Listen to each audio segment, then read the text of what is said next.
ایک مشہور صحابی حضرت ربیع بن عامر رضی اللہ تعالی عنہ بہت دور، کیپٹل سٹی سے بہت دور رستم کے دربار میں پہنچائے گئے۔ جب رستم فارس کا جو بہت ہی بڑا ذمہ دار اس کے دربار میں پہنچے، وہ حقیقی رستم تھا۔ اگر آج بھی کوئی بہادری کے کوئی کام کرتا ہے تو ہم کہتے ہیں کہ یہ رستم زماں ہے، تو آپ سوچ لیجئے کہ اصل جو رستم تھا اس کی کیا کیفیت رہی ہوگی۔ جب رسول اکرم صلی اللہ علیہ وسلم کے صحابی وہاں پہنچتے ہیں شان بے نیازی سے، جس کے دل میں نور ایمان ہو، اسے دنیا کی چمک دمک یا طاقت متاثر یا مرعوب نہیں کر سکتی۔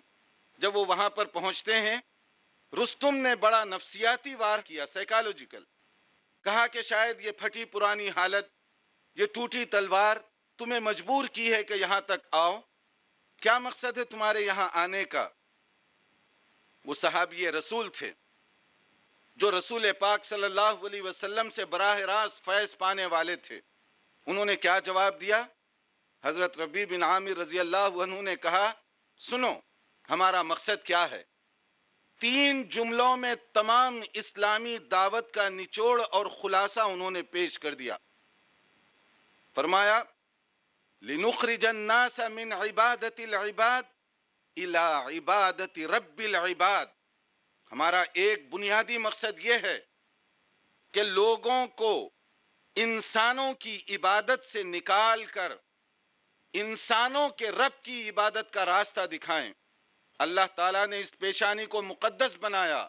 یہ پیشانی سوائے رب العالمین کے کسی اور کے آگے جھک نہیں سکتی۔ انسان بڑا محترم ہے، وہ کسی اور کے آگے سجدہ نہیں کر سکتا۔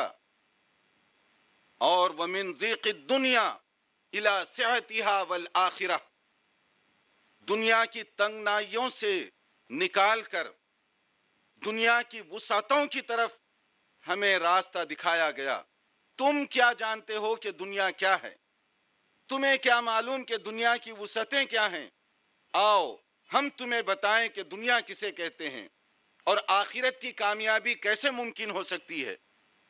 اور پھر اس کے بعد وَمِن جَوْرِ الْأَدْيَانِ إِلَىٰ عَدْلِ الْإِسْلَامِ، مذہب کے نام پر جو ایکسپلائٹیشن، جو استحصال تم لوگوں نے کر رکھا ہے، اس سے اسلام کے عدل و انصاف کی چھاؤں میں ہم لوگوں کو لانا چاہتے ہیں۔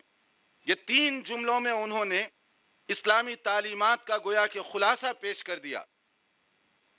یہ ہے عقائد کی تبدیلی جو رسول اکرم صلی اللہ علیہ وسلم کی تشریف آوری کی وجہ سے دنیا میں دیکھنے میں آئی۔